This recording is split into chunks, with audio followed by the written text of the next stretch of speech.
The night sky lights up. Explosions ring out across the city of Erbil in northern Iraq.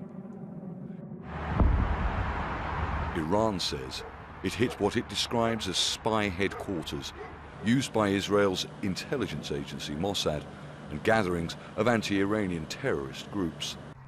At least 5 missiles struck targets near the US consulate and residential areas in the administrative capital for the Iraqi Kurdish regional government.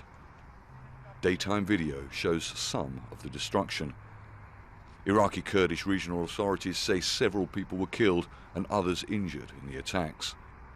Many of the offices of terrorist organizations and the Mossad are very close to the US consulate because that they feel protected.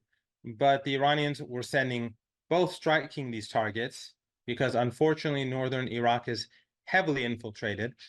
They were both striking these targets, but also they were telling the Americans, they were sending a message that our missiles are very precise and we're not afraid to target these offices, these bases near your building. The US condemned the attacks, calling them a reckless and imprecise set of strikes. In recent days, the US and UK have been targeting Houthi bases in Yemen in retaliation for attacks on cargo ships in the Red Sea. The Houthis say the vessels belong or are connected to countries supporting Israel. Washington says Iran supplies the Houthis with weapons. Ansarullah has been putting pressure on ships going to Israeli ports to build more pressure to end this Holocaust.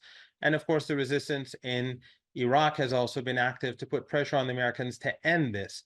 But so far, we haven't seen de-escalation. We're only seeing escalation. Iraq called the attacks a violation of its sovereignty and vowed to respond using all legal measures, including filing a complaint at the UN Security Council. Iran has carried out attacks in northern Iraq before, targeting what it says are armed Iranian opposition groups. But these latest strikes come as fears grow internationally about a wider escalation in violence in response to Israel's war on Gaza, a war that Israel says is far from over. Charles Stratford, Al Jazeera. Well, let's discuss this latest developments further now with Lahib Higel, who's a senior Iraq analyst at the International Crisis Group, is joining us from Stockholm. Thank you very much for being with us, Lahib. So Iran carrying out this attack in the larger sphere of where we are in the region at the moment with the war in Gaza. How significant and how concerning is this action by the Iranians? It is, of course, significant considering that Iran chose to itself strike targets inside Iraq, which it so far hasn't done. The escalation that we've seen with the U.S. in Iraq has mainly been conducted by Iraqi groups that are aligned with Iran. So this is definitely a step further, although it is important to point out that it was not an attack directed at the U.S. assets. Right. The Iranian Revolutionary Guard said that they targeted spy headquarters and what they called anti-Iran so-called terrorist groups in the Kurdish region of Iraq. Is that area of Iraq heavily infiltrated with these groups, the Mossad, for example, as the Iranians suggest? Why that specific area? So this is not the first time that they have struck Erbil with these motivations. There was a similar strike in March 2022 when another prominent Kurdish businessman's house was targeted.